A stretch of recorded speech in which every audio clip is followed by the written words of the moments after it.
Hey guys, tonight we're stepping into the world of the Ottoman Empire. Now let's move quietly into the early dawn of an imperial campaign. Before sunrise, a thin layer of mist settles over the Ottoman camp. The ground is marked by the tracks of wheels, hooves, and the straight lines of tightly arranged tents, forming a temporary city that relocates every day. Night fires burn low, their smoke drifting between the silent divisions of infantry, cavalry, and artillery. In these early moments, before the first command is spoken, the structure of the campaign becomes visible: order, routine, and method. The foundations of an army that shapes the map from the Balkans to Anatolia. If you enjoy calm historical storytelling, feel free to subscribe and stay with us. Before dawn, the Ottoman campaign camp stands in a stillness possible only in the narrow interval between night and the first movement of the day. The ground beneath the camp is firm from previous days of marching, marked by the impressions of wheels, hooves, and wooden stakes. Rows of tents form straight, controlled lines. Each division occupies a fixed location, preserved from day to day regardless of terrain. Infantry tents lie toward the center, cavalry units rest on the outer edges, and the artillery corps maintains a protected zone near the wagons that carry powder, tools, and spare equipment. In its arrangement, the camp resembles a temporary city, recreated each evening, identical in its internal order. The air before sunrise is dense and cool. It carries the faint smell of earth mixed with the remnants of smoke from the fires that burned through the night. Large cooking pots, clay bowls, and metal ladles stand exactly where they were left, cooled but unmoved. Nothing is shifted without purpose. This fixed order allows the camp to be broken down quickly once the morning begins. Wooden posts used during the day to tether horses serve at night as landmarks for the patrols that circle the perimeter. In the dimness they rise as dark vertical shapes against the pale ground. The outer edge of the camp is guarded by rotating watch posts. Each hour, the sentries change.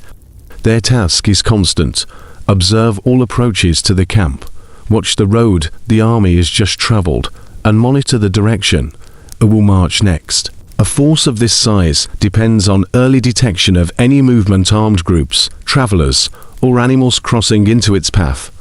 The guards carry long spears and small covered lanterns, whose light is directed downward to prevent detection from a distance. The perimeter is not formed from fortifications, but from the predictable spacing of these guards, who create a human boundary around the sleeping army. Some groups inside the camp do not sleep at all. The logistical servants responsible for transport begin their work before any other division wakes. Their duties start while the camp still lies in darkness, examining wheels, checking the condition of animal harnesses, and making sure bundles of grain and sacks of flour remain tightly fastened. They move quietly. Silence is required, because the Janissary corps must be the first major unit to rise, and its awakening follows strict regulation. At the center of the camp stand the command tents. These are larger than the rest and contain maps, supply lists, and marching calculations. Here also are kept the imperial symbols carried with the army items that represent the authority of the Sultan during the campaign. These objects remain under guard even at night. Near the command tents are placed the wagons that hold the imperial standards, wrapped tightly to protect their colors from sun and dust. Horses kept in the night enclosure stand calmly. Their arrangement follows a fixed pattern, with each rider assigned to a specific animal and a specific location. Stable workers move between the enclosures with leather feedbacks, ensuring that the animals eat before the march begins. This is done before sunrise, because the horses must be ready to move as soon as the order is given. The only sound in this part of the camp is the soft rhythm of hooves shifting on the packed earth. The infantry equipment rests neatly inside the tents or immediately outside them. The army prepares for rapid mobilization, and each soldier's belongings must be reachable within a moment. The Ottoman military is known for its ability to begin movement earlier than opposing forces, a capability developed through strict adherence to routine. No space inside the camp is used without a plan. Even in the half-light, The narrow lanes between tents are followed precisely. Nearby, the kitchen sector contains large water-filled cauldrons. The water was collected the previous evening from the nearest source. It may be used in the morning for food preparation or for the animals if conditions require. Access to water shapes the entire campaign schedule. Officers responsible for supply study upcoming routes carefully, marking every stream, river, and well on their maps. The availability of water often determines the length of each day's march. As the first pale line of light appears along the horizon, the shapes within the camp shift. Shadows soften, the outlines of tents and equipment become clearer. In this moment, the camp transitions from night to the earliest stage of day. Though movement remains minimal, soldiers inside their tents begin to wake in silence. The perimeter guards continue their slow circuit. Logistic workers finalize their inspections. Horses settle into their feed. The camp appears motionless, yet every part of it is preparing for the coordinated activity that soon follows. This is the foundation of the Ottoman marching day, a structured environment forming itself out of darkness, shaped by routine, discipline, and the needs of a large imperial army on the move. The awakening of the Janissaries begins at the moment when the first light of dawn reaches the edges of the Ottoman camp, but has not yet illuminated its full expanse. The shapes of tents grow clearer, their lines becoming visible against the pale horizon. Inside the Janissary quarters, order remains uninterrupted even through the night. Weapons rest along the interior walls, travel bundles lie arranged in uniform rows, and narrow walking spaces stay clear. When the first minutes of morning appear, the soldiers rise without spoken commands. Their internal routine is shaped by years of service, repeated marches, and a disciplined environment where each gesture is learned and practiced daily. The quiet inside the tents is broken only by the movement of fabric and the soft sound of footsteps.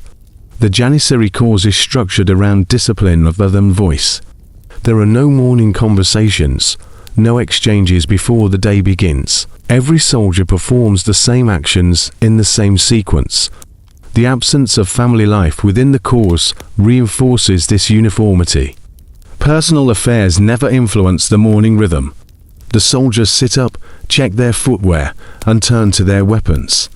These movements are slow, deliberate, and precise. Their first attention goes to the primary weapon, a bow or, in periods when firearms are already in widespread use, a matchlock gun. The bowstring or matchcord is inspected for wear. Metal components are checked for moisture. Barrels are kept clean, but a soldier runs a hand along the surface to confirm its condition. After this comes the inspection of the dagger and saber. The interior of the Janissary tent contains no unnecessary objects. Every item has a fixed place, and its position is part of the routine. When preparation is complete, the Janissaries step outside. Their tents stand in tightly ordered rows facing interior pathways, allowing each man to move through a shared corridor. These passages between tents are carefully laid out to ensure rapid exit from the camp if required. The morning air remains cool, and the folds of the soldiers' garments still hold the marks of the night. Their clothing includes a lightweight outer layer and a distinctive headpiece identifying their membership in the Corps. Soon, the officers appear. They move slowly along the lines, verifying that all soldiers have assembled and that their equipment is in proper condition. The officers do not raise their voices. Their presence signals the transition from the stillness of dawn to the first stage of activity. The Janissaries form a straight line with practiced precision. Each group knows its exact place, fixed by long-established order. The structure of the Corps does not change from one day to the next, regardless of terrain or weather.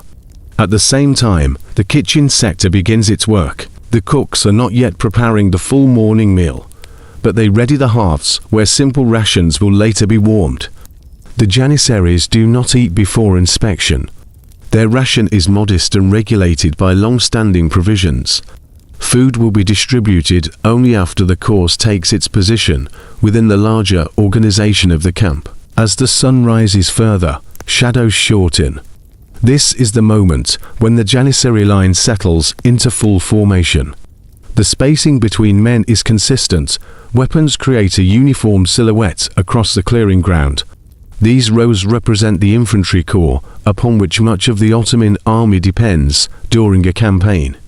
Officers examine the condition of the weapons and the order of the ranks. If any item requires repair, the note is passed to logistical units responsible for maintenance. Minor issues are addressed directly inside the camp. More complex repairs go to the craftsman attached to the traveling supply train. Such repairs are infrequent, as daily inspection keeps the equipment in reliable condition. Once the inspection ends, the Janissaries move to their designated position within the camp structure. This is not their final formation for the day, but an intermediate stage before the general movement of the army begins. In certain areas, morning mist still lingers between the tent rows, but around the Janissary sector, the ground is dry and well packed, leaving little room for fog to settle. The order of their awakening is one of the elements that allows the Ottoman army to begin marching earlier than many opponents.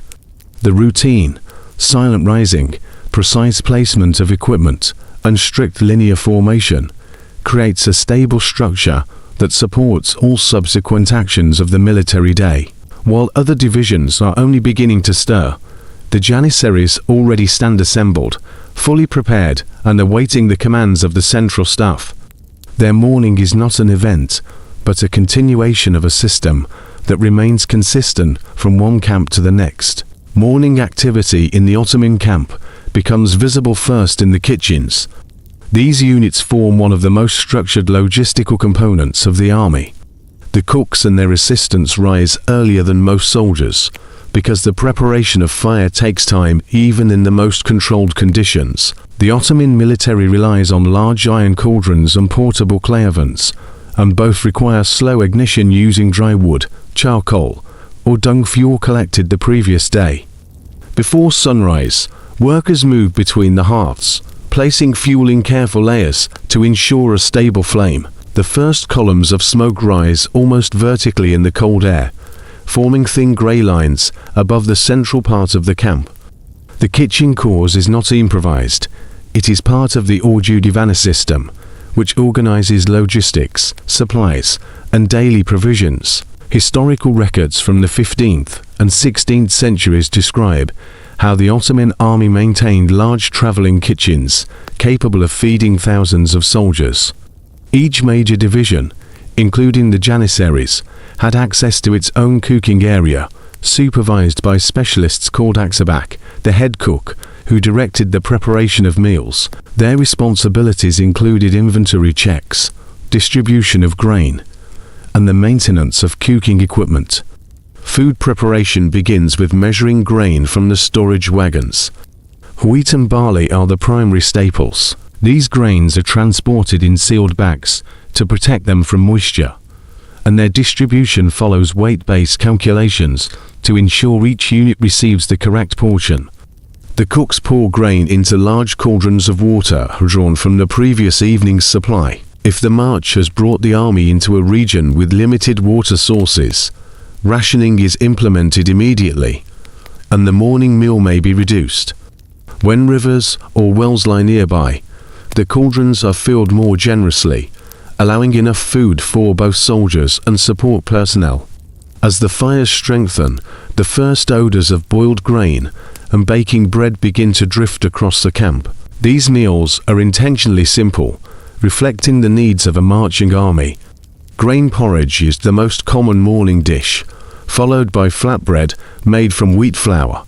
Ottoman sources mention the use of yufka, a thin, durable bread that can be stored for long periods. In the mornings, fresh batches are sometimes prepared to replace older supplies. Vibrant flavors are not the purpose of these meals. Their priority is uniformity and endurance. Soldiers must eat quickly and in a manner that leaves no waste. While the cooks work, assistants clean the cauldrons and tools with sand or coarse cloth.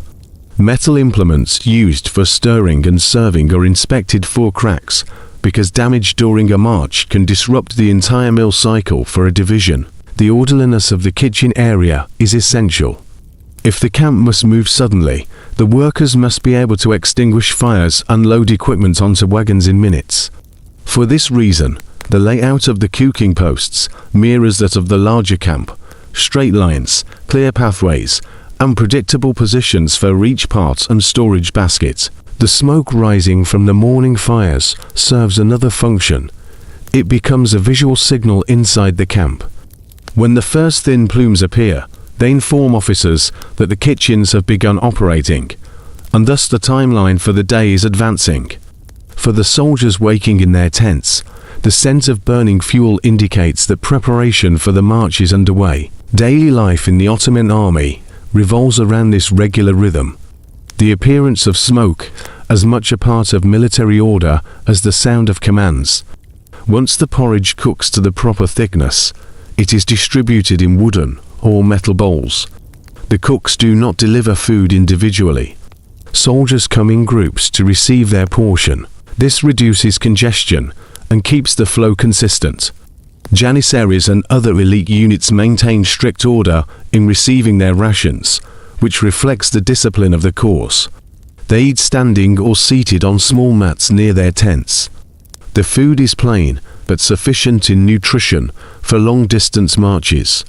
Nearby, horse handlers prepare feed for the animals. Cavalry requires its own form of morning preparation, and barley is often allocated to the mounted units before grain reaches some infantry groups. This reflects the operational importance of the cavalry during campaigns. Horses are fed early so that they can begin movement without delay. Throughout this process, officers responsible for supplies walk through the area. They record how much grain was used, estimate remaining quantities, and calculate how many days the current stock can support the army. Ottoman campaign documents show that supply officers kept detailed notes, ensuring the army could operate 4 weeks even when local resources were unavailable. This level of organization allowed the empire to conduct long-distance campaigns across Anatolia, the Balkans, and Central Europe. By the time the sun rises fully above the horizon, the fires burn steadily, and most soldiers have eaten. The camp begins to shift from preparation to readiness. The smoke, once thin and sharp in the cold air, spreads into broader lines that drift above the tent rows. The kitchens continue operating for a short time longer, making flatbread for the march, then begin extinguishing their fires in preparation for dismantling. The morning meal marks the transition between the stillness of dawn and the movement of the day. It is an essential part of maintaining a large imperial army, and its routines: fire, grain, water, and distribution form a stable foundation for the march that follows. The inspection of weapons and armor begins soon after the morning meal, when the first direct sunlight reaches the center of the camp. This moment marks a transition from internal preparation to active readiness. In the Ottoman army, the condition of equipment is not treated as an individual responsibility alone, but as an organized, supervised process. Each division follows fixed routines to ensure that bows, firearms, sabers, shields, and protective garments meet the standards required for a day of marching and possible combat. The Janissaries, positioned near the core of the camp, begin their inspection silently. Their weapons include composite bows, early firearms such as tufek matchlock muskets, and sidearms such as kili sabers. The composite bow, made from wood, hone, and sinew, requires special attention. Soldiers run their hands along the limbs to detect changes caused by humidity, then examine the string for fraying.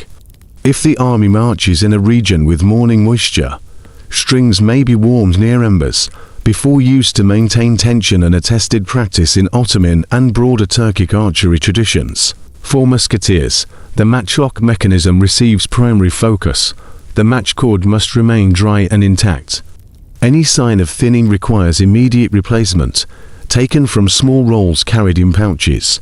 Soldiers check the touch hole and barrel for blockages, ensuring the weapon can ignite powder reliably. Powder flasks, usually made of metal or treated leather, are weighed or shaken lightly, so the soldier can estimate remaining powder. Ottoman military manuals from the 16th century emphasize that muskets must be kept dry and the powder measured consistently, especially during long campaigns. Sabres and daggers are inspected next. The killie, with its distinct curve and flared tip, is checked for notches along the blade. Small imperfections are sharpened with whetstones kept in personal kits. The scabbard, often made of wood covered with leather, is cleaned to prevent dust from accumulating around the hilt. Although armor was not worn constantly on marches, many soldiers carried protective elements such as mail shirts, lamella pieces, or padded garments called kozagond. These items are aired in the morning to prevent moisture buildup, especially when the campaign traverses river valleys or humid terrain. Nearby, the sipahi cavalry performs a parallel routine. Horsemen inspect their saddles, stirrups, and girths before addressing their weapons. The cavalry arsenal includes lances, curved swords, and bows designed for mounted use. Lances are checked for straightness and splintering. Stirrup leathers receive particular attention because they wear down quickly during long journeys. The cavalry also carries small repair tools, enabling them to adjust tack without returning to the logistical units. Ottoman campaigns moving across varied terrain, mountain paths, open plains, and river crossings required this level of self-sufficiency from mounted troops. In another part of the camp, armorers attached to the army oversee larger repairs. These craftsmen travel with the supply train, carrying anvils, tongs, small forges, and collections of spare parts. Their presence is documented in campaign records describing the support corps known as sipahi, responsible for issuing and repairing military equipment. If a bow limb cracks, a musket lock jams, or armor segments loosen, soldiers bring the item to the armorer's tents. Repairs proceed according to urgency. A broken bowstring can be replaced immediately. Damage to mail or lamella armor is more time-consuming and may occupy a craftsman for several hours. Inspection also extends to shields used by some infantry units and auxiliary soldiers. These shields, often made of wood reinforced with leather and metal studs, are examined for moisture damage. The leather surface is wiped to prevent cracking. Auxiliary troops from various regions of the empire bring shields of different styles, reflecting local traditions, but all undergo the same morning inspection cycle. The officers responsible for oversight move among the units, confirming that the routine progresses without interruption. They note any shortages in supplies, such as replacement bowstrings, match cords, or arrowheads. These records guide the distribution of materials from storage wagons. Ottoman campaign accounts, including those written during the reign of Suleiman the Magnificent, mention the systematic tracking of equipment and the presence of appointed officials who monitored the army's readiness. Once inspections conclude, soldiers return their weapons to their designated positions, bows wrapped lightly in cloth, muskets placed near tent entrances, sabres attached to belts or resting in scabbards. The camp grows louder as the processes of preparation merge into the broader rhythm of the morning. Tools clink, horses snort, and armorers' hammers strike metal with measured precision. The inspection period ensures that each division begins the march with reliable equipment. The Ottoman army relies on this consistency. Whether the day brings only movement or the possibility of engagement, every soldier carries weapons that have been checked, cleaned, and prepared. This practice, repeated daily, forms part of the system that allows the Imperial Army to operate across vast distances, adapting to new territories while maintaining internal order. By the time the sun rises fully above the encampment, the inspection is complete. Soldiers stand ready. Weapons lie in rows or hang from belts in uniform alignment. The army transitions from preparation to assembly, its tools and armor brought to a condition suitable for whatever the campaign day may require. The preparation of the supply train begins once the inspection of weapons is complete. In the Ottoman army, the baggage train known as the orduoki is a fundamental structure that allows the army to move as a unified, self-sustaining body across large distances. Its organization follows a fixed pattern established in earlier campaigns. Grain, flour, textiles, spare weapons, tents, medical supplies, and gunpowder all have designated wagons. Every morning, before the march begins, the workers assigned to this logistical system perform a detailed sequence of tasks that ensures nothing is left unstable or improperly secured. The wagons stand in long rows at the rear and sides of the camp. Each is assigned to a specific division, and the placement does not change from day to day. This stability is essential. In the event of sudden movement or attack, soldiers must know exactly where to find the supplies distributed for their unit. Ottoman campaign accounts from the 15th and 16th centuries describe the supply train as a moving storehouse, capable of supporting tens of thousands of men for weeks at a time. Its reliability depends on the work carried out in these early morning hours. The animals that pull the wagons, oxen, mules, and sometimes camels depending on the region, are brought from their night enclosures by handlers. Each animal is paired with a wagon team. The handlers check the harnesses for signs of wear. Leather straps are inspected for cracks. Metal fittings are tested to ensure they do not loosen during movement. If a problem is found, repair tools kept in small boxes attached to the wagons are used immediately. This reduces delays later in the day. Workers responsible for grains begin by verifying the seals on the storage sacks. Wheat and barley, the primary staples of the army, are transported in tightly woven bags sealed with cord or wax. Moisture is the key threat to these supplies. If the night has been humid, the workers rotate the sacks so that damp surfaces are exposed to the air before loading. Ottoman logistical practice emphasizes the protection of grain above all else, since grain shortages can halt an entire campaign. Next to the grain wagons stand the wagons carrying gunpowder. These are placed under stricter supervision. Historical sources note that the Ottoman army maintained a designated powder corps, called humbarikler, responsible for handling explosive materials. Powder barrels are checked for cracks, and the lids are secured tightly. Workers ensure the barrels do not rub against each other, preventing accidental sparks or friction. Distance between the powder wagons and the campfires is maintained throughout the morning. In another row, textiles and tent materials are folded and tied for transport. The Ottoman tent system, large command tents, medium-sized division tents, and smaller soldier tents, requires careful packing. Canvas is rolled into bundles of equal length, tied with rope, and placed onto wagons according to size. The tent poles, usually made from wood or sometimes from reinforced materials for elite units, are tied in sets so they can be unloaded quickly at the next campsite. The speed with which the Ottoman army could establish a new camp was a noted feature of its campaigns. Medical and support supplies occupy a smaller but vital portion of the train. These wagons carry bandages, salves, herbs, and basic surgical tools used by the military physicians, known in records as hekim or Sarah. Their preparation includes checking water containers, examining the condition of cloth used for dressings, and ensuring that knives and instruments are stored properly. Although the scale of organized military medicine in this period is limited compared to later centuries, the Ottoman army does maintain a small medical corps that travels with the main force. Officers supervise the entire process. Supply officers, sometimes referred to in documents as nazir or remen, walk between the wagons recording the number of sacks, barrels, and bundles loaded for the day. Their records form part of the campaign reports, used later for calculating resource consumption. The officers also verify the distribution of weights on each wagon.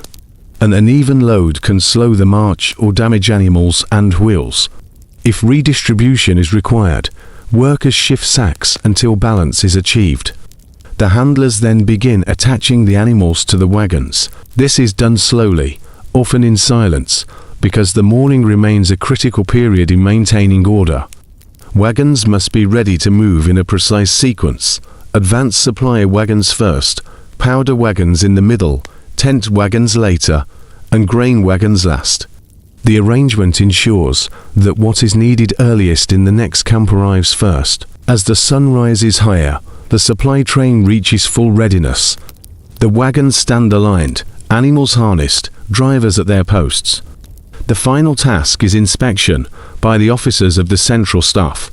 They confirm that the wagons can begin movement at the moment the march signal is given. This signal typically comes after the troops have assembled, but before the camp is fully dismantled, allowing the supply train to start moving while the soldiers prepare for departure. The organization of the supply train is one of the structural pillars of the Ottoman campaign system. Without this complex logistical routine, grain measured, powder secured, tents folded, animals harnessed, the army could not function across the diverse landscapes of the empire. Each morning, these preparations create the stable foundation on which the march depends. The discipline of the Janissary corps becomes most visible as the supply train is prepared, and the morning routines shift toward collective formation. The Janissaries, known in Ottoman sources as the Janissary, follow a code of order that distinguishes them from every other division in the camp. Their internal structure is shaped by centuries of military practice, strict hierarchy, and a training system that begins in youth. By the time they stand in the morning light, their readiness reflects not only personal habits, but the institutional framework that governs their daily life. The Janissaries assemble in precise lines outside their tents. Each soldier belongs to a specific otar, company-sized unit, and each otar has its fixed place in the daily formation. Ottoman administrative records list more than 100 otars during certain periods, each with its own officers, insignia, and responsibilities. In camp, these units stand in arranged blocks, forming neat geometric patterns when viewed from a distance. The soldiers maintain equal spacing, adjusting their positions silently as the officers walk through the ranks. The officers of each otar, called kobok, conduct the initial inspection. They check posture, weapons, and readiness. Their authority is immediate and recognized, because the internal command structure of the Janissaries is steep and clearly defined. Beneath the kobok stand junior officers, such as Oda Bozi and Bakluk Bozi, who supervise smaller groups and ensure that orders travel quickly and accurately along the formation. The communication chain is efficient. Signals pass through silent gestures or brief instructions, minimizing disruption to the overall order. The uniformity of the corps is further reflected in clothing. The Janissaries wear distinctive caps and garments that indicate their unit and status. In earlier centuries, the tall felt headdress known as the biak is a defining feature. By the later classical period, variations appear, but the principle remains the same. Appearance demonstrates belonging to an institution, bound by rules, rather than personal identity. This visual cohesion contributes to the structured appearance of the morning formation. Discipline extends beyond posture and silence. The Janissaries adhere to a set of behavioral expectations enforced daily. Historical accounts describe a prohibition on personal trade, gambling, and unauthorized absence from the camp. Even small violations are documented and addressed through set procedures. In the morning lineup, officers make note of any irregularities, missing equipment, signs of fatigue, or deviations from standard conduct. These observations are reported to the administrative officers of the corps, ensuring that discipline remains consistent from one day to the next. The Janissaries' internal order is supported by communal living arrangements. Unlike many other units, they do not maintain families during campaigns, and traditionally, they were not permitted to marry at all during their service. This rule changes in later centuries, but during the classical period of Ottoman campaigns, the absence of family ties reinforces the uniformity of daily routine. Living and training together eliminates variations in conduct and contributes to the shared identity of the corps. Food distribution also reflects their discipline. Although meals are simple, they are shared collectively, often prepared in cauldrons that are iconic in Janissary tradition. The large copper cauldron, kazan, holds symbolic significance. Historical narratives describe that overturning the Kazan is a dramatic act indicating rebellion. In the structured environment of the morning, the Kazan remains upright, signifying internal order and loyalty to the chain of command. The cooks assigned to each avatar distribute food evenly, and the soldiers eat without leaving formation until instructed to do otherwise. Music plays a limited but significant role in setting the rhythm of military life. The Janissaries are associated with the Meta, the Ottoman military band, but the Meta does not perform during ordinary morning preparations. Its music is reserved for ceremonial moments and battlefield signals. The absence of music in the morning reinforces the disciplined silence of the corps. Communication remains strictly functional. Training habits also shape their morning behavior. The Janissaries are trained in archery, firearms handling, close combat weapons, and marching drills. These skills require repetition, and the expectation is that each soldier maintains readiness daily. The morning formation thus serves as both inspection and implicit training, reinforcing posture, coordination, and discipline through practice. As officers complete their rounds, the Janissaries shift into the next stage of readiness, alignment for the march. The Owatar formations reposition themselves slightly to create lanes through which other units can pass when the army begins moving. This ability to reorganize quickly without disrupting the overall order is a hallmark of the Janissary system. Travelers and observers who witnessed Ottoman campaigns often noted the calm efficiency of the corps during transitions. By the time the sun rises high enough to illuminate the entire camp, the Janissaries stand fully prepared, their lines straight, their weapons inspected, and their movements synchronized. Their discipline sets the tone for the rest of the army. Other corps observe this central order and adjust their own routines to maintain coherence with the Janissary standard. This internal structure is one of the strengths of the Ottoman military system. The reliability of the Janissaries in daily routines, as well as in moments of conflict, allows the army to function as a coordinated whole, regardless of the terrain or distance of the campaign. The morning discipline of the Janissaries is therefore not a simple ritual, but a structural foundation for the march and the operations that follow. The preparations of the sipahi cavalry begin shortly after the Janissaries complete their formation. The sipahis, the timber-holding cavalry of the Ottoman Empire, form a substantial portion of the army's mounted strength. Their role in a campaign is not limited to combat. They also scout terrain, secure flanks during marching, and relay messages across distances. Their morning routine reflects these responsibilities. Movement in the cavalry area of the camp begins with activity among the horses long before the riders form their ranks.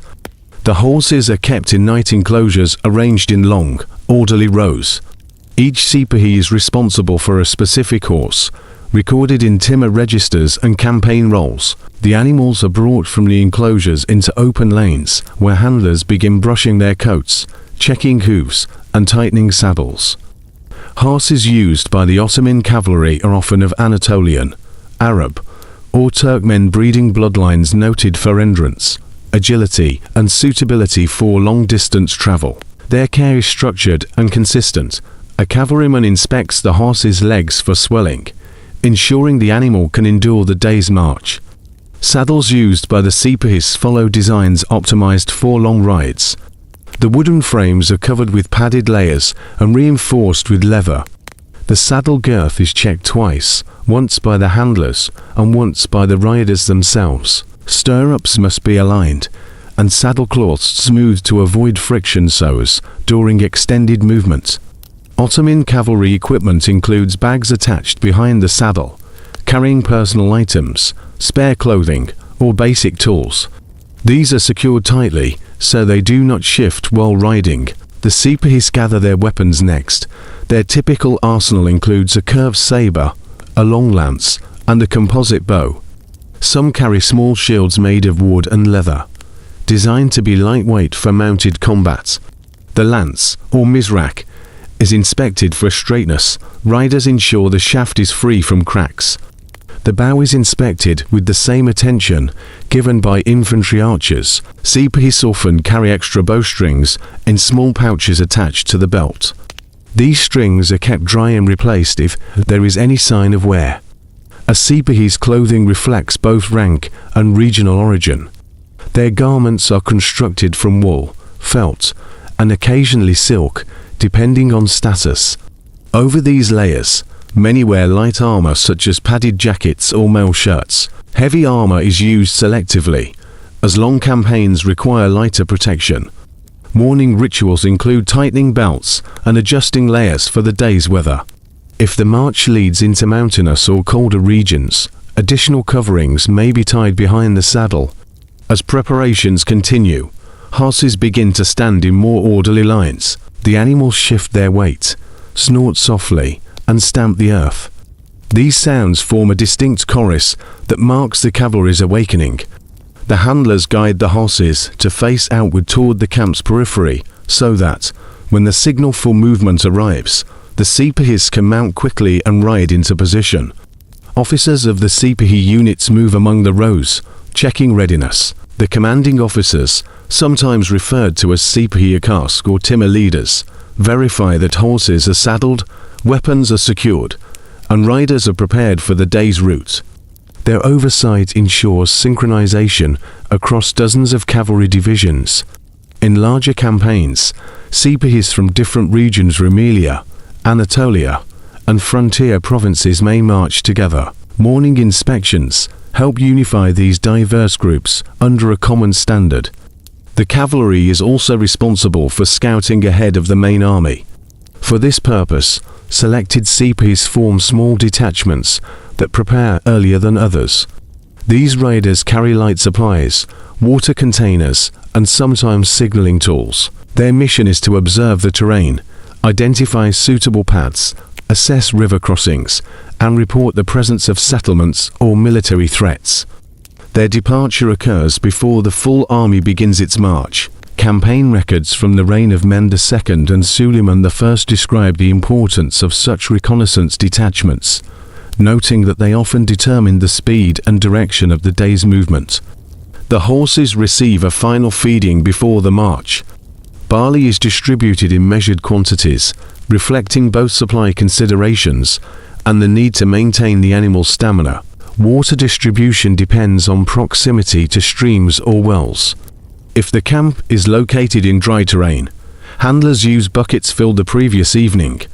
The cavalry cannot begin movement until water needs are met, making this one of the final steps in morning preparation. Once all tasks are completed, the sipahis gather near their horses. Their formation begins not as a single block, but as a set of smaller groups, aligning themselves with precision. Riders check their reins one last time, place their feet in the stirrups, and mount on command. The movement is almost simultaneous. Horses lift their heads and adjust to the weight of the riders. The officers call out short instructions, guiding the groups into straight lines oriented toward the direction of march. By now, the sun has risen across the camp. The cavalry, fully assembled, occupies a long outer strip of the encampment. From a distance, the sipahi ranks form a flowing line of horses and riders, weapons secured and banners held near the officer's position. Their readiness contributes to the overall posture of the army. While the infantry forms the core, the cavalry provides mobility, protection, and immediate response capability during the march. The sipahis now await the signal that will begin the day's movement. Their preparation structured, methodical, and grounded in the traditions of the Ottoman military ensures that when the march starts, the cavalry moves smoothly alongside the rest of the imperial force, supporting the army's strategic reach across diverse terrain. The raising of the imperial standards marks a significant transition in the morning routine of the Ottoman camp. These banners and emblems, collectively known as Tuk, Alem, and Sankak, represent the presence and authority of the Sultan. Their placement within the camp is fixed and ceremonial. As morning preparations reach completion, officers responsible for the standards move toward the central area where these objects are stored during the night. Their work is deliberate, because the appearance of the banners signals to the entire army that the march will soon begin. The toque, a staff topped with horsehair plumes, is among the most prominent symbols. Depending on rank, the number of plumes varies. A bey might carry one, a sanjak bey two, and higher-ranking officials 3 or more. The Sultan's own toque could have several plumes and is treated with exceptional care. These objects are wrapped overnight in heavy cloth to protect them from moisture and dust. In the morning, attendants remove the coverings and inspect the wooden staff for cracks and ensure that the metal fittings remain secure. The horsehair plumes are combed lightly with the fingers to restore their shape. Next are the sankaks, the military banners used by different units. Each sankak bears distinctive colors or patterns. Some incorporate Quranic inscriptions, others display geometric motifs or symbols associated with a particular province. The sankak of the Sultan, often referred to as the sankak-i Zarif, is treated with special reverence. Historical Ottoman chronicles describe moments when the presence of this banner on the battlefield raised morale and unified divisions that came from distant regions of the empire.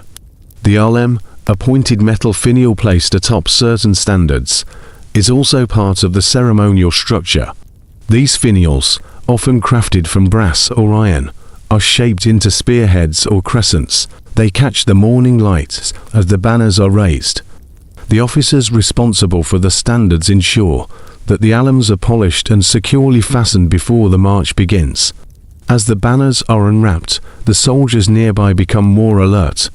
In the Ottoman army, the raising of standards is not accompanied by loud commands or music during standard mornings. Instead, it is a controlled process that reflects internal order. 2 or 3 attendants lift the staffs, aligning them according to rank. The placement creates a visual hierarchy.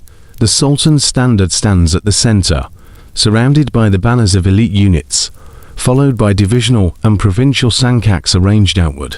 The cavalry officers, responsible for transmitting commands, observe this process closely. Their formation positions them near the standards because they will guide the flow of the army once movement begins. The presence of the banners allows them to orient themselves within the camp, ensuring that signals travel in accurate directions. The banners also serve a functional role in navigation. During marches across plains, valleys, or forests, the standards remain visible above the movement of soldiers and wagons. Their height and distinctive shapes allow units to maintain alignment even when terrain becomes uneven. Ottoman campaign accounts mention that in large armies, particularly those operating during the reigns of Mehmed II or Suleiman I, standards help prevent units from drifting out of position long marches. Before the march begins, officers perform a final inspection of the standard bearers. These men, often selected for their strength and reliability, carry the banners using straps that distribute weight across the shoulders. Although the standards are not extremely heavy, carrying them for long durations requires training. The straps, wooden poles, and metal fittings are examined for signs of wear. Any loosening or splitting must be repaired immediately, as a damaged standard could cause confusion during movement. Once the banners are fully prepared, they are positioned at the head of specific formations. The Sultan's standard remains near the command tents until the moment of departure. As the morning progresses, the sun illuminates the golden or brightly colored surfaces of the standards, creating visible points across the camp. These points serve as fixed markers around which the army organizes itself. The officers of the central staff begin to gather around the banners. They discuss the day's route, confirm distances between planned stops, and verify that scouts have already departed to examine paths ahead. The presence of the standards confirms that the staff meeting concerns the march, not internal discipline or camp matters. When officers stand near the banners, the army understands that movement is imminent. The physical act of raising the standards completes the camp's transformation from rest to readiness. Infantry units near the center align themselves more tightly. Cavalry adjust positions along the outer edge. The supply train drivers prepare their animals, watching for the visual signal that accompanies the raising of the main standard. By the time the preparations end, the camp no longer appears as a temporary settlement, but as an organized body ready to move. The lines of tents have begun to fold inward. Soldiers hold their weapons at rest positions. Horses stand in orderly rows. At the center of this structure, the imperial standards rise above the camp, catching the morning light and establishing the orientation of the march. Their presence is both symbolic and practical. They represent the authority of the Sultan and the unity of the army, while also guiding the structure of the day's movement. As the banners stand fully raised, the Ottoman army prepares to transition from morning preparation to coordinated march across the terrain that lies ahead. The transition from camp to march begins shortly after the imperial standards are raised. This stage of the day is highly structured. The Ottoman army relies on a predetermined order of movement known through campaign manuals, logistical records, and eyewitness accounts from the 15th to 17th centuries. The objective is to move tens of thousands of soldiers, horses, and wagons along a single route without confusion. When the signal arrives, the camp shifts from a stationary formation into a long, coordinated column stretching across the landscape. The first to move are the advance scouts. These riders, selected from the sipahi cavalry and occasionally from auxiliary groups, ride ahead of the main body. Their purpose is to identify potential obstacles, marshes, steep inclines, broken bridges, or narrow passes that may slow or endanger the column.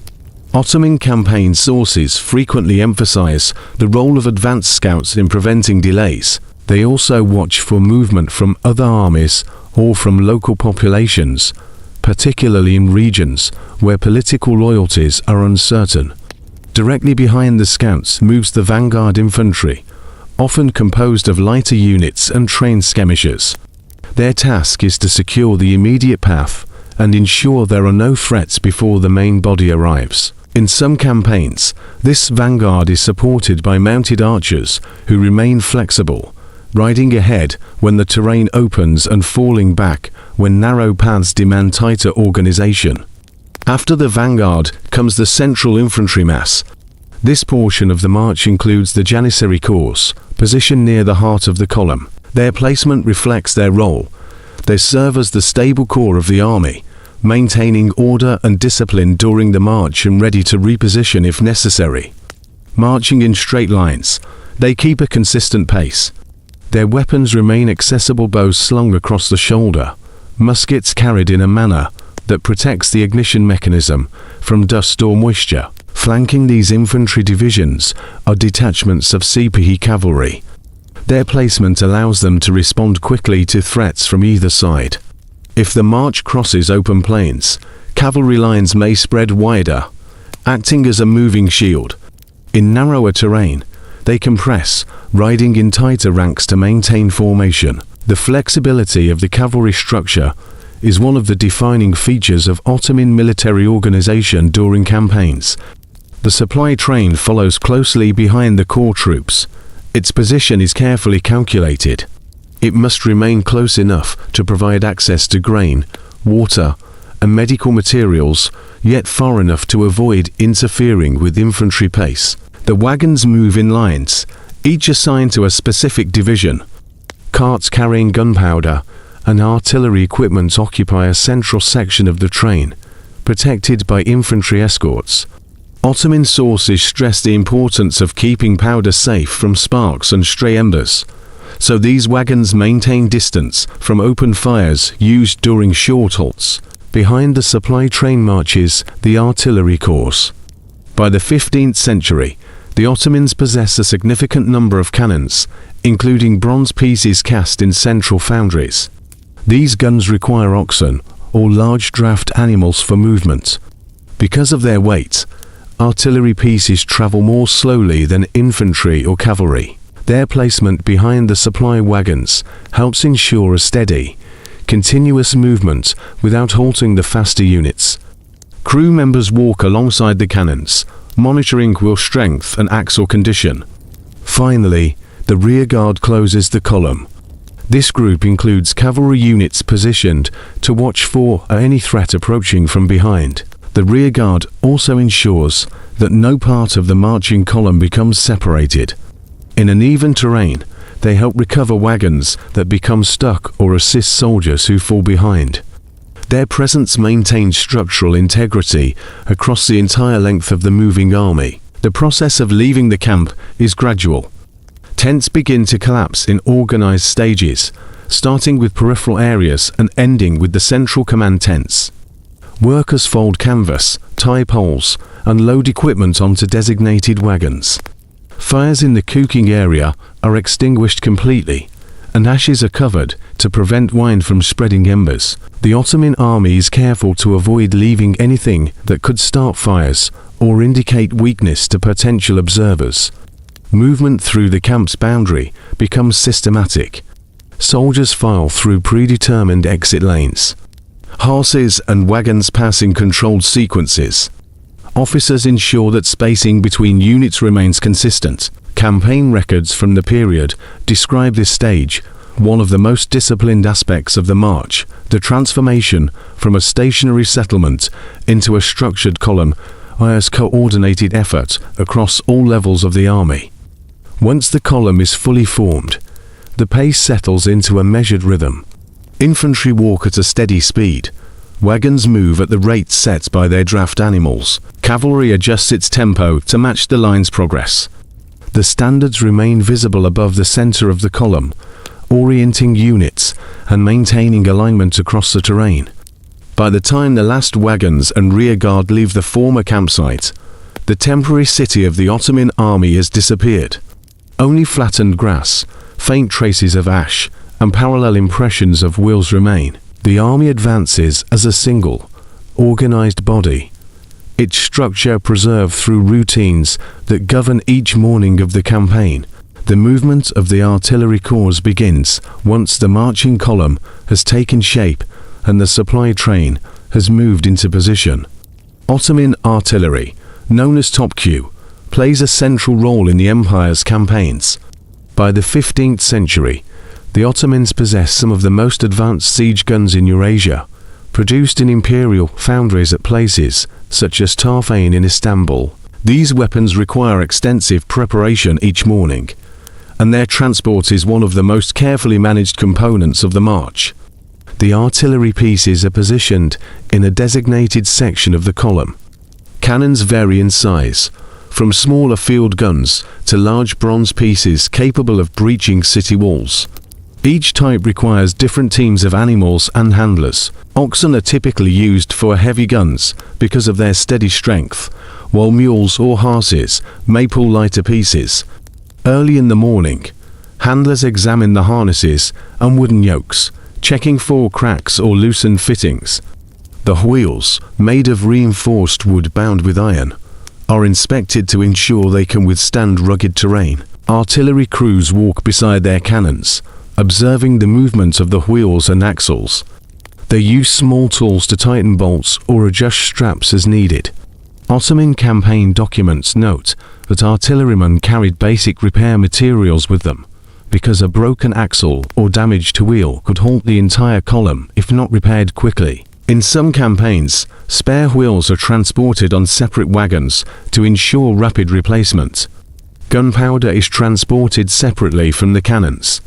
Barrels of powder are stored in wagons placed in the middle of the artillery segment, at a safe distance from both open flames and moving wheels that might create sparks. Ottoman regulations emphasize strict control over powder transport.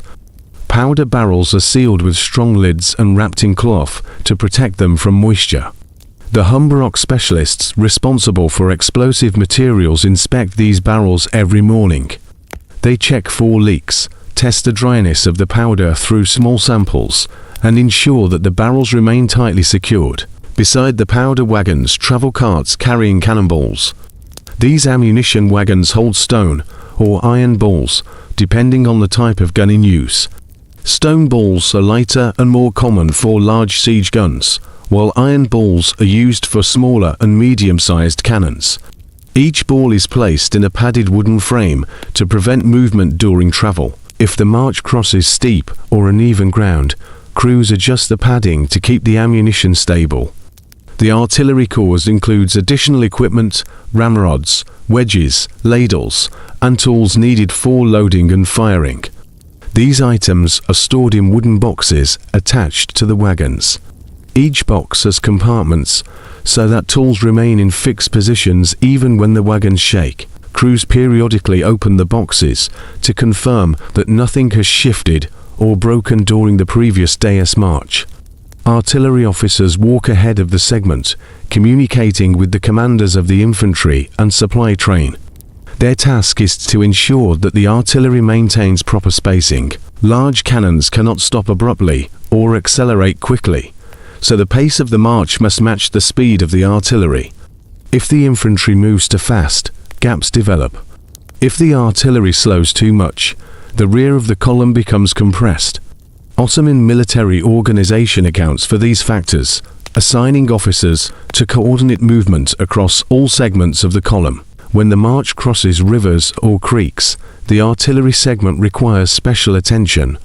Crews reinforce the sides of the wagon wheels with additional wooden blocks to prevent slipping.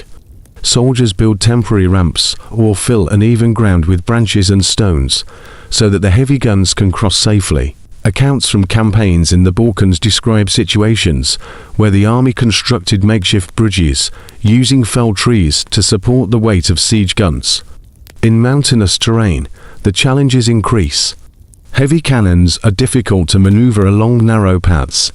In such cases, the army adjusts the routes based on scouting reports. If no alternative exists, crews use ropes and additional chains to stabilize the cannons. The handlers walk beside the oxen, controlling their pace carefully to avoid sudden movements that could unbalance the load. Despite these difficulties, the Ottoman artillery corps maintains a consistent rhythm. Crews know their positions and responsibilities. Every morning, they repeat the same inspection sequence: wheels, axles, ropes, gun barrels, powder, ammunition. This repetition builds reliability.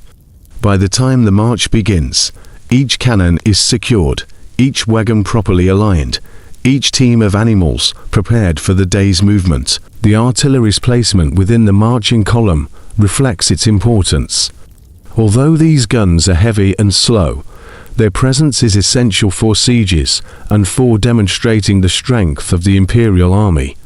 Their movement through the landscape steady, deliberate, and protected forms one of the most distinctive elements of an Ottoman campaign. By late morning, when the sun rises fully over the column, the artillery moves behind the supply train in an ordered line.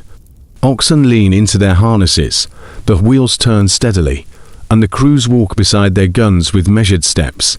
Their progress is slow but continuous. As the column stretches forward across fields, valleys, or distant plains, the presence of artillery at its center reinforces the structural unity of the Ottoman marching system. By midday, the Ottoman army has covered a substantial distance. The decision to halt is calculated based on terrain, the availability of water, and the pace of the slowest units, usually the artillery and the largest wagons of the supply train. When officers signal the midday stop, the long column gradually reduces its pace until each division finds a suitable area to settle temporarily. This pause, typically lasting 1 to 2 hours, is essential for maintaining the endurance of soldiers, animals, and equipment. It also preserves the structural coherence of the march. The infantry halts first. Janissaries and other foot soldiers form compact groups on terrain chosen for its flatness and shade when possible. Each company retains its internal order, avoiding dispersal. Soldiers sit or stand in rows, conserving energy while remaining attentive to commands. Their rest occurs without removing too much equipment. Weapons remain nearby, placed across laps or laid beside them on the ground. The Ottoman military places emphasis on readiness even during short breaks, ensuring the troops can assemble rapidly if needed. Cavalry units follow a similar pattern. Sipahis dismount, lead their horses to designated lines, and loosen saddles slightly so the animals can recover without removing tack entirely. Horses receive small measures of barley and water. The amount of water distributed depends on availability.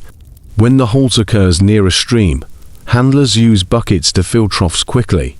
In dry regions, water drawn from barrels carried on wagons is rationed carefully. Ottoman campaign guides highlight the importance of controlled water distribution, warning that overfeeding or overwatering horses at midday could hinder their performance later. The supply train begins its own routine. Drivers guide their animals to rest in lines parallel to the infantry. Wagons remain loaded. Workers check the harnesses and wheels for signs of strain. If a leather strap has loosened or a wheel bolt has shifted, this is the moment to fix it. Crews assigned to gunpowder wagons stand guard and ensure that no fires are lit in their immediate vicinity. Even during halts, the army maintains strict safety around powder barrels. Artillery crews perform their own inspections. Oxen are allowed short periods of grazing when grass is available. During this time, the artillerymen inspect the cannon's wheels, barrels, and axles. Metal surfaces are wiped to remove dust. Wooden components are checked for cracks caused by the morning's travel. The maintenance performed during the midday halt helps prevent more serious damage during difficult terrain later in the day. The distribution of food for the midday halt follows a routine similar to the morning meal, but on a smaller scale. Grain porridge or simple flatbreads are eaten quickly. In some campaigns, especially when the army travels through fertile regions, vegetables or cheese purchased locally are added to the meal. Ottoman sources mention that officers sometimes purchase fresh foods from nearby villages when logistical conditions allowed. However, this practice depended on local markets, the attitude of the population, and the presence of allied or friendly settlements. During the halt, officers conduct brief administrative tasks. They count soldiers, verify the integrity of each unit, and check for injuries. If any soldier has fallen behind or shown signs of illness, they are directed to the medical wagons.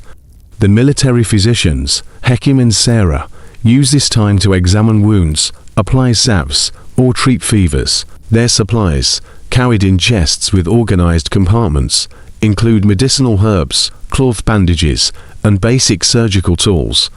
Although Ottoman battlefield medicine is limited compared to later centuries, the physicians provide essential care that helps maintain troop strength during long campaigns. The midday halt also provides time for reconnaissance reports to reach the central staff. Scouts return with information about the path ahead, river crossings, forested areas, open plains, or signs of enemy movement. Officers gather near the imperial standards to analyze these reports. Their discussions determine whether the march will continue along the planned route or adjust to conditions. Ottoman military strategy emphasizes adaptability. If scouts report difficult terrain or potential threats, the marching order can be adjusted before movement resumes. Resting soldiers observe these activities quietly. The army avoids noise during halts to maintain order, and to ensure that commands are heard clearly. Conversations remain limited. The only sounds across the encampment are the movement of animals, the creaking of wagons, and the low voices of officers discussing logistics. As the midday break nears its end, officers issue gradual signals for troops to prepare. Infantry stand and tighten their belts. Cavalry tighten saddles and adjust stirrups. Wagon drivers recheck harnesses. Powder wagons restore their protective coverings. Standards remain upright, indicating the center point around which the column will reform. The resumption of the march occurs in stages. Scouts depart first, followed by the vanguard infantry. Then the core troops take their positions, re-establishing the same order they held throughout the morning. The supply train aligns itself carefully, ensuring the spacing between wagons remains consistent. Artillery crews position their cannons behind the supply wagons. Finally, the rear guard forms the end of the column and signals that movement can resume. By the time the march continues, the army has regained cohesion. The midday halt, though brief, provides vital recovery and maintenance, allowing the Ottoman campaign system to function across long distances without collapse. The balance of rest, discipline, and logistical efficiency keeps the marching column steady as it moves into the afternoon portion of the day. As the army resumes its march after the midday halt, the work of the reconnaissance detachments becomes increasingly important. The Ottoman campaign system relies heavily on advanced knowledge of the terrain, and throughout the afternoon, the scouts move ahead of the main column, gathering information that will shape the remainder of the day's movement. Their task is to evaluate not only the ground, but also the availability of water, the condition of roads, and the presence of settlements or strategic obstacles. This information determines where the army will rest next, how long the march can continue, and whether adjustments in formation are necessary. The scouts are drawn primarily from the sipahi cavalry and from irregular auxiliary forces known as a conki. These mounted troops are familiar with riding long distances and are accustomed to reading landscapes quickly. They travel in small groups to avoid creating noise or dust trails that might reveal their presence. Each group is responsible for examining a specific part of the route. One moves along the main road, another rides along higher ground, and others explore forest edges or river banks. Ottoman military practice emphasizes this layered approach because it ensures that nothing escapes detection. Their assessments begin with the condition of the road. Many Ottoman campaigns pass through regions where paths are narrow or uneven. If the scouts find a section of road blocked by fallen trees, mud, or loose stones, they return to report it immediately. Infantry or auxiliary soldiers can then clear the path before the main column arrives. Campaign reports from the Balkans and Anatolia mention numerous instances in which the army encountered damaged roads that required repair before artillery and supply wagons could pass. Water sources form another critical part of the reconnaissance. The scouts locate streams, wells, and springs, estimating their capacity to supply thousands of men and animals. They note whether water is fresh, stagnant, or low due to drought. Their observations determine the length of the march for the day. If water is scarce ahead, officers may shorten the march and choose an earlier campsite. Ottoman logistical manuals emphasize that the availability of water directly shapes campaign routes, particularly during long-distance operations.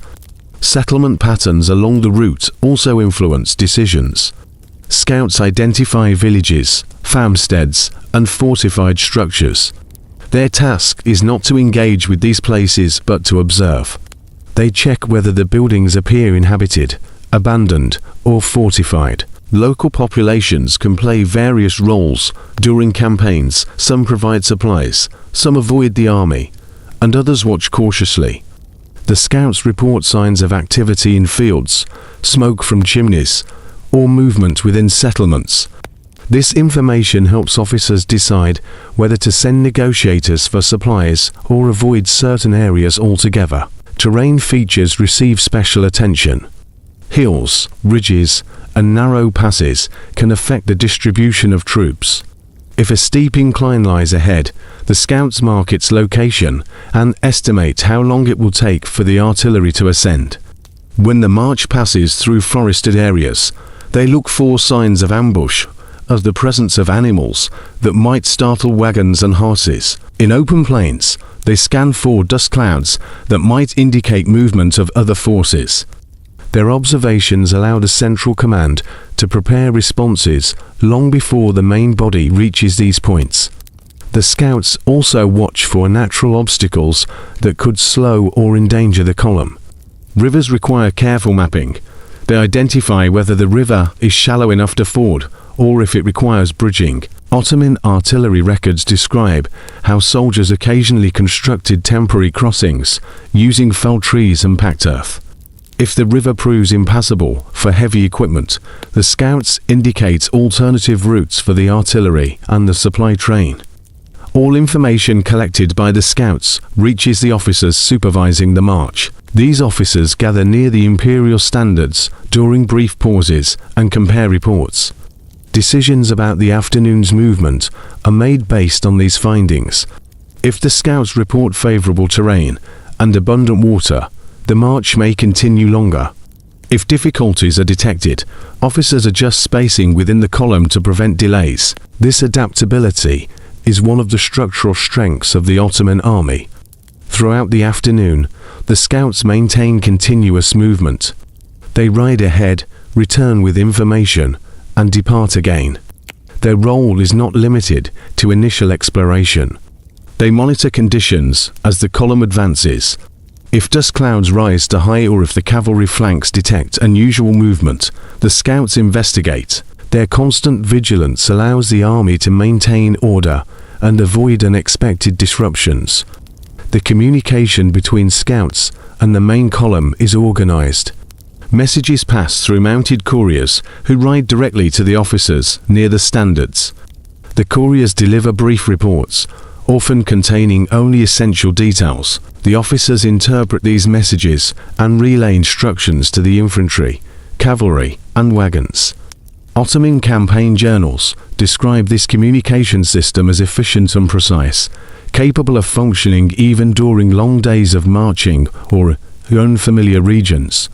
As the sun lowers in the sky, the scouts begin assessing potential locations for the evening camp. They look for flat ground, access to water, and natural features that can serve as boundaries. Their findings influence where the army will stop, how it will spread out, and how the defensive perimeter will be formed. These observations complete the final stage of the day's reconnaissance. By late afternoon, the scouts have shaped the entire structure of the march. Their evaluations of routes, water sources, settlements, and terrain ensure that the army remains coordinated and prepared. Their work provides the foundation for the transition from movement to rest, guiding the army toward a location where it can establish the next temporary camp with efficiency and order. As the afternoon progresses and the reports from the scouts accumulate, the officers of the central staff determine where the army will stop for the night. The selection of a campsite follows a set of consistent principles recorded in Ottoman campaign chronicles. The location must provide access to water, space for the full layout of the camp, and terrain that can be defended if necessary. The scouts, having surveyed the surrounding landscape, identify several possible sites. The central staff then evaluates these options and selects the most suitable one based on distance marched, supply considerations, and upcoming terrain. When the chosen site comes into view, the officers issue the signal for the army to prepare for encampment. The transition from marching column to stationary camp is one of the most complex operations of the day. The Ottoman army practices this transition regularly, and the efficiency of the process allows thousands of soldiers, horses, and wagons to settle in a controlled manner within a short period of time. The first groups to move into position are the advanced scouts and selected sipahi detachments. They mark the boundaries of the future camp by standing at intervals along the perimeter. These boundaries form a reference for the units that follow. Next, the Janissaries and corps infantry move into the central area of the chosen ground. They form the inner sections of the camp, maintaining the same organizational structure they held in the morning. Their placement first establishes the foundation upon which the rest of the camp will be built. Officers ensure that the spacing between the infantry tents will match the established camp pattern used throughout the campaign: straight lines, equal distances, and clear paths between each row. The supply train begins to unload its wagons in the designated area behind the infantry zone. Workers untie ropes, unload grain sacks, water containers, tent bundles, and equipment chests, placing each item precisely in its assigned location. The powder wagons remain slightly separate, positioned at a safe distance from any fires that will be lit later. Ottoman records emphasize the importance of keeping powder dry and isolated, and this practice shapes the evening layout of the camp. Artillery crews guide the heavy cannons into position near the rear of the camp. They choose flat ground to prevent the guns from shifting during the night. Once the cannons are set, The crews chock the wheels with stones or wooden blocks. Oxen are unhitched and led to water sources under the guidance of handlers. The crews then inspect the cannons again, this time checking for damage incurred during the afternoon march. Any cracks in wooden components or loosened iron bands are addressed while there is still daylight. The cavalry takes up positions along the outer boundary. Sipahis lead their horses to designated lines and loosen saddles to allow the animals to rest. Horses are brushed and given measured amounts of feed. Cavalry units remain near the perimeter because their mobility allows them to respond quickly to any unexpected event during the night. Their placement forms a flexible defensive ring around the core of the camp. As each division establishes its position, the workers assigned to tents begin assembling the structures. They unroll canvas bundles, lay out poles, and raise the tents in a consistent pattern. Command tents are erected first, forming a noticeable cluster in the center. These tents are larger and require more complex assembly.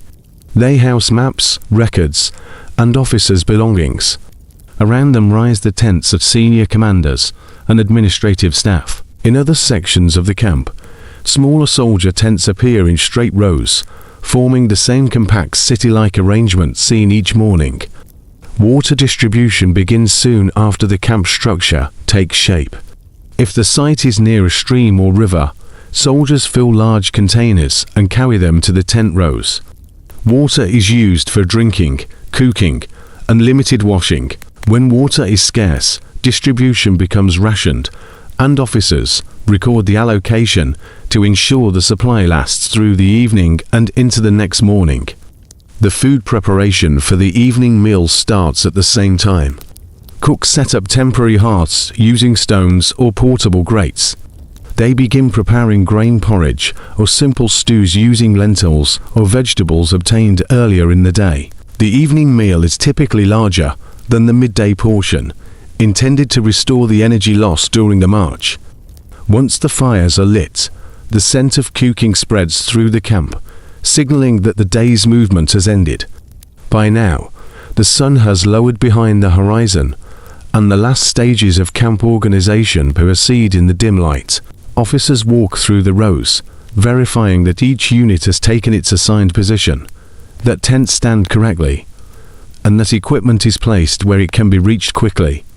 The central staff gathers in the command tent to review the day's reports and plan the next route. Scouts return with final assessments of the surrounding area, noting any potential threats or notable terrain features. As darkness approaches, the camp reaches full stability.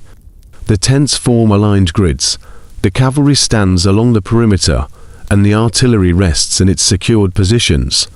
Fires burn in controlled areas, illuminating sections of the camp while leaving others quiet and dark.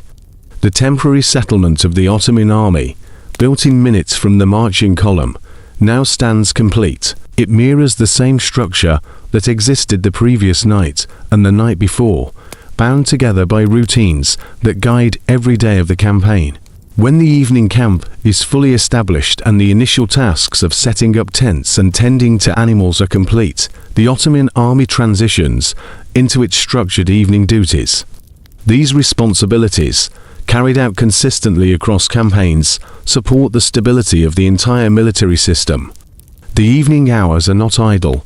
They are dedicated to maintenance, administration, and strategic planning. Each segment of the army participates in this routine, ensuring that the next day's march begins from a position of organization rather than uncertainty.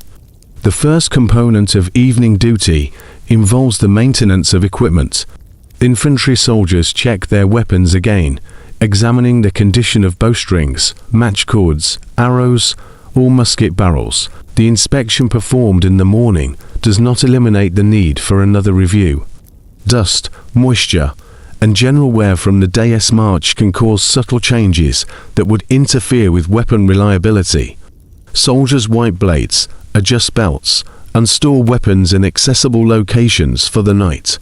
This readiness ensures that, even during evening hours, the army can respond to unexpected developments. Cavalry units follow their own maintenance sequence. Sipahis inspect saddles, stirrup leathers, and tack worn by their horses during the day. They verify that no equipment has shifted or frayed. Horses are brushed again to remove dust, and their hooves are checked for stones or debris. Ottoman cavalry treat their horses as essential components of military readiness. Records from various campaigns illustrate the consistent importance placed on equine care, as fatigue or injury to cavalry horses can impede reconnaissance or reduce mobility during the march. Artillery crews perform more substantial maintenance due to the complexity of their equipment. They check the cannon's metal surfaces for cracks or warping caused by temperature changes. Wooden wheels and axles are examined once more. If necessary, craftsmen from the armorers' corps, the sipahi, assist in repairs. These evening checks prevent minor issues from developing into significant problems during the next day's movement. The proximity of these craftsmen to the artillery units ensures efficiency and continuity. Administrative duties occupy another part of the evening structure.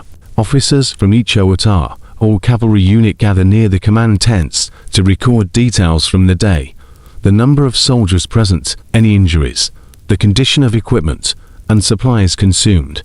Ottoman administrative culture places great value on documentation. Campaign registers, known as sefer contain meticulous entries about logistics, troop strength, and provisioning. These records allow officers to monitor the army's condition over time and support strategic decision-making.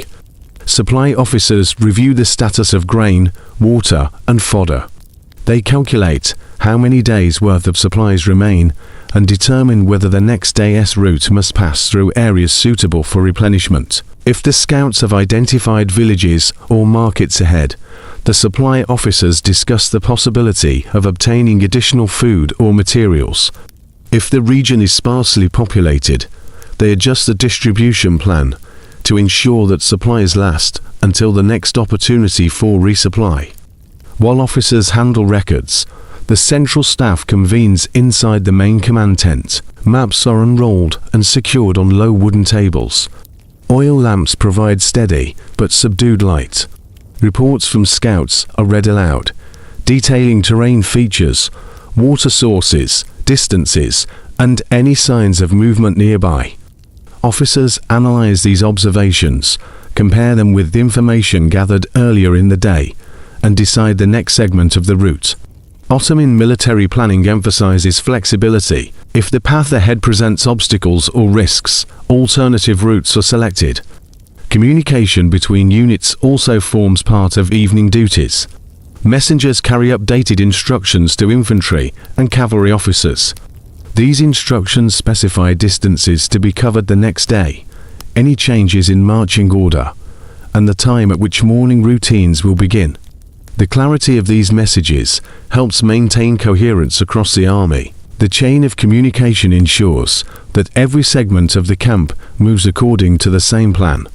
In quieter parts of the camp, soldiers take on tasks that support hygiene and organization. Water is used sparingly for washing hands, faces, and clothing. Camps near larger rivers allow more extensive washing, while those in drier areas limit water use to essential needs. Cleanliness is significant for health during extended campaigns. Ottoman records include references to outbreaks of illness, and officers often attempt to mitigate these risks through regulated hygiene practices.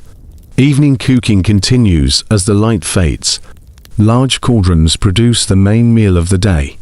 Soldiers gather in small groups to eat, maintaining order and avoiding disorderly movement around the camp. After eating, bowls and utensils are washed with sand or coarse cloth. The remaining embers from the fires are contained within stone circles or metal grates to prevent accidents. As darkness settles fully, the outer perimeter becomes the focus of attention. Night guards take their positions along the edges of the camp. These guards are selected from both infantry and cavalry units. Their task is to monitor the surroundings, listen for unusual sounds, and observe any movement.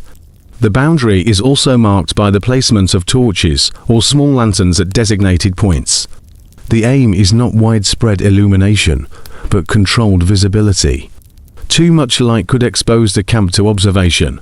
Inside the camp, fires are reduced and eventually extinguished except for those needed by officers or essential workers. The camp becomes quieter, sounds are limited to low conversations, the movement of animals, and the regular footsteps of patrolling guards.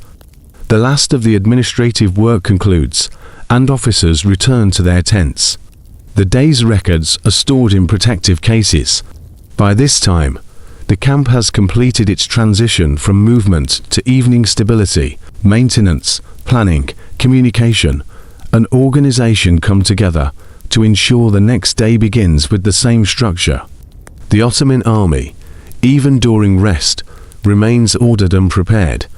The temporary settlement that formed at sunset now stands as a fully functioning military base for the night. As night settles over the Ottoman camp, the final stage of the daily cycle begins, the establishment of the night watch and the organization of defensive routines.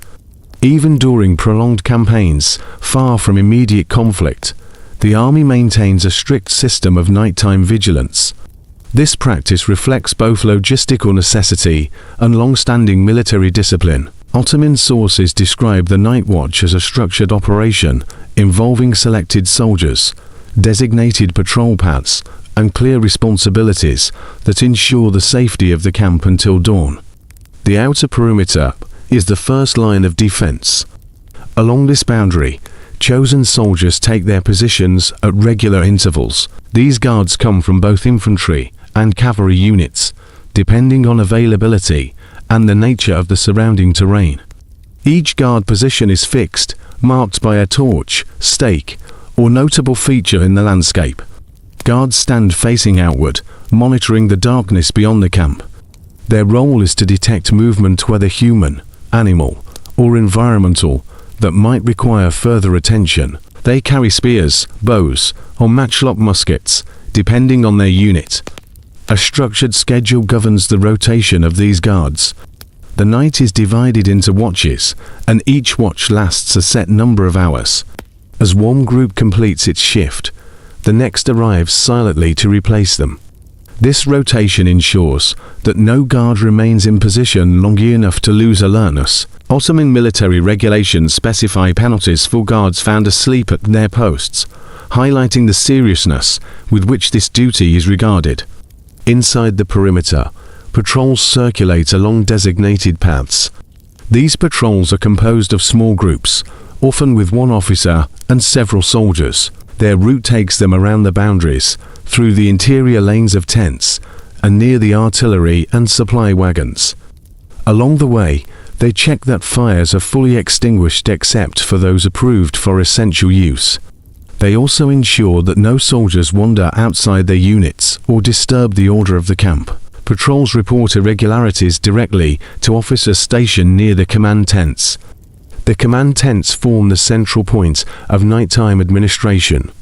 Although most officers rest in shifts, a designated group remains awake throughout the night. This includes messengers, scribes, and officers responsible for receiving urgent reports. These individuals maintain low light levels inside the tent area, using shielded lamps to avoid attracting attention. Campaign registers, maps, and supply records remain accessible in case new information requires immediate planning. Artillery units also observe nighttime regulations. Because powder wagons and cannons pose risks, guards posted near these sections maintain strict vigilance. They monitor the area to prevent accidental ignition, theft, or tampering. Powder barrels remain sealed, and no fires are allowed in the vicinity. The artillery crews rest nearby so that they can respond quickly if needed. The cavalry remains positioned along sections of the perimeter as well. Sipahis keep their horses secured in rows behind their tents, with the animals lightly covered if the night air is cold. The cavalry's proximity to the boundaries allows for rapid reaction if a patrol identifies potential danger. Their mobility makes them essential in responding to unexpected movement outside the camp. The interior of the camp grows increasingly quiet as nighttime routines progress. Soldiers lie down on mats or blankets inside their tents. Many place their weapons beside them or hang them within easy reach. The layout of tents, maintained consistently throughout the campaign, allows soldiers to orient themselves quickly even in darkness. Straight lanes between rows ensure that if an alarm is raised, units can assemble in predictable positions without confusion. In regions where wildlife poses a threat, guards monitor for animal movement as well. Accounts from campaigns in Anatolia mention nocturnal animals approaching the camp, requiring occasional intervention by patrols. When passing through forested or mountainous regions, guards listen for the sound of snapped branches or moving undergrowth. In open plains, they watch for distant silhouettes or changes in the pattern of wind across the grass. Water sources near the camp receive special attention.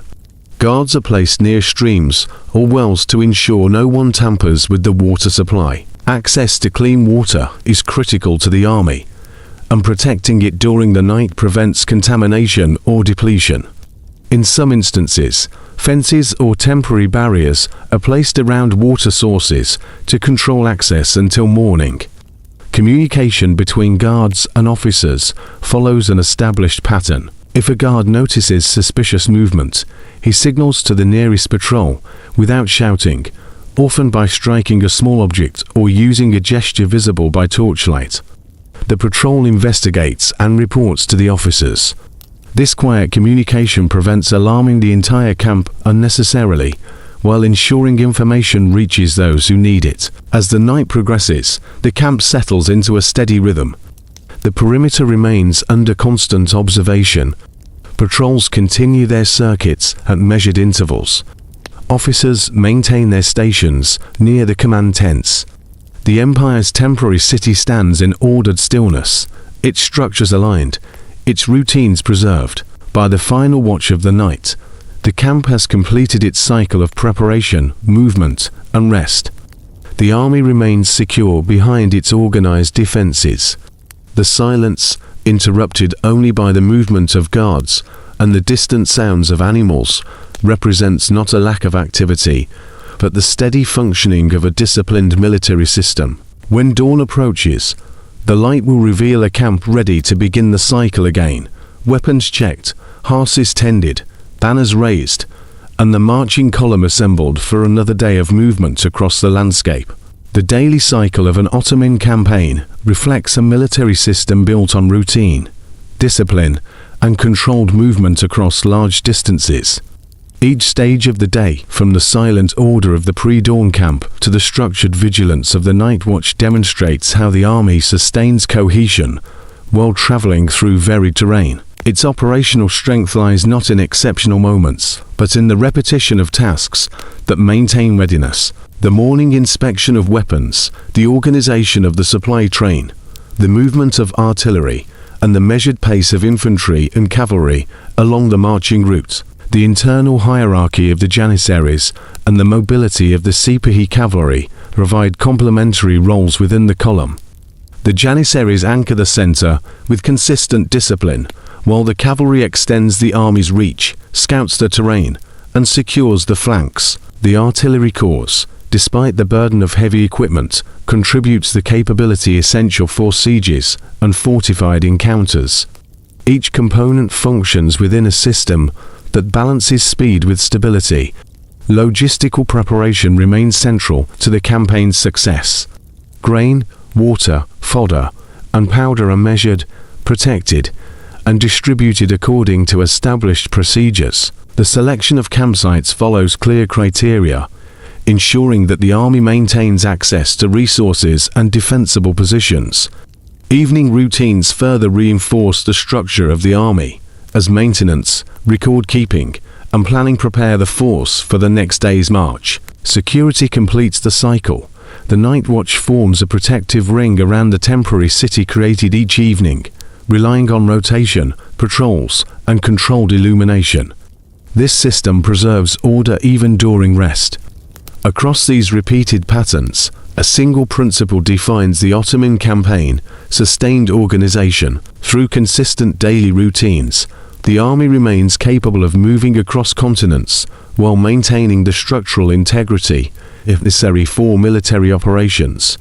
Thank you for joining us on this quiet look inside a single day of an Ottoman campaign. If you appreciate calm, structured historical storytelling, feel free to subscribe and stay with us for future journeys through the past. Good night.